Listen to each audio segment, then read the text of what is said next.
To give you one more example. In these days of Aza and Muharram, we talk of Umar Ibne Saad. Umar Ibne Saad was the commander of chief in Karbala for the Yazidi forces. And he was the son of a very eminent man. Right? Umar Ibne Saad was the son of Saad bin Abi Waqqas, who had conquered lands for Muslims, and his father was held as a Sahaba of the Prophet, and he was held in very, very high rank. Umar Ibne Saad was a man who had a mark of sajda on his forehead. That's how much he used to worship Allah. He used to get up in the middle of the night and pray Salatul Layl. He used to, this is someone, told me this once, I haven't read this, but I wouldn't be surprised if it's true. He put some, metal studs under his shoes because when he walks, he was afraid he should not step on any ants or creatures of Allah. So he wanted to make sure he makes noise so the creatures run away, so he doesn't harm them. This is Umar Ibne Saad, the commander-in-chief who kills the grandson of the Prophet. Right? Now, you see, what is different about Umar Ibne Saad and why it is so important for us to look at his life is when you look at people like Shimr and Ubaidullah ibn Ziyad and Hasin bin Namir and Harmala, these were Nasibis. These were people who hated the Ahlul Bayt. They were against the Ahlul Bayt from day one. They had a deep hatred for Amir al-Mu'minin alayhi salam. So their presence in Karbala does not surprise us. Umar ibn Saad was different.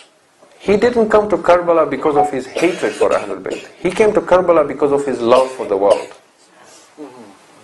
And that makes it more frightening for us because he is the commander-in-chief. And you need to ask yourself at some point, what would I do if I was in his place?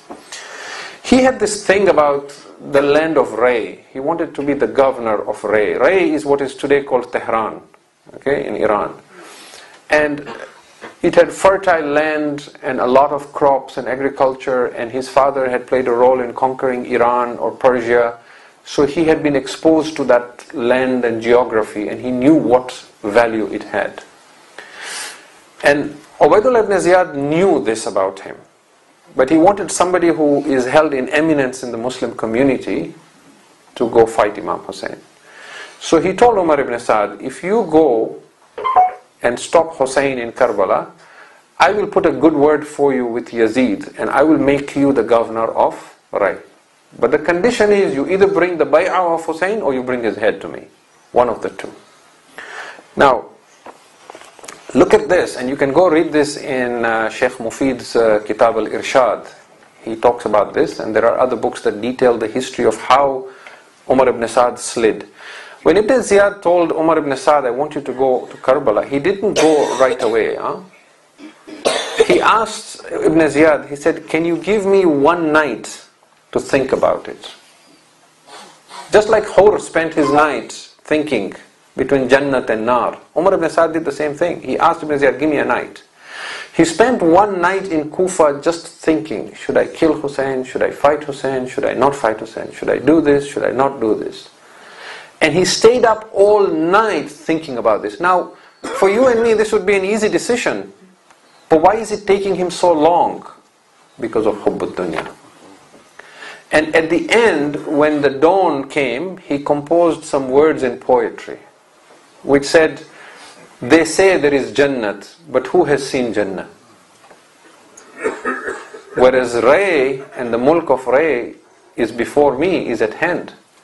So this idea set in his mind that even if I kill Hussain, I can do tawbah and istighfar. Right? But akhirah is far. Who has seen Jannat? Who knows if Jannat is real or not? But dunya is here. So he comes the next morning and he tells him, okay, I will do it. Then when he's getting ready to leave Kufa, he starts asking for advice from people. And Sheikh Mufid narrates several individuals of eminence who come to Umar ibn Saad and tell him, don't do this, you're making a mistake. You stand up against the son of Zahra alayhi salam, this will weigh heavily against you on the Day of Judgment. You are making a mistake, you can still back out of this. He still could not give it up because of the love of this world. Now take this a step further. He goes out of Kufa, he's going towards Karbala, he stops halfway, he comes back and tells Ibn Ziyad, I can't do this. I've changed my mind. But now shaitan has got him, right? So Ibn Ziyad starts telling him, Mulk Ray, think about it. I'm just telling you to go there and keep an eye on Hussein. I'm not telling you to fight him. You see, he leads him gradually. He's not telling him you have to kill him right away. Just go there and just keep an eye. And then I'll send you instructions. Just let me know what's happening. So thinking, okay, well, maybe I don't have to kill Hussein and I can still get Ray. So he goes back. Now he arrives on the 3rd of Muharram with 4,000 men.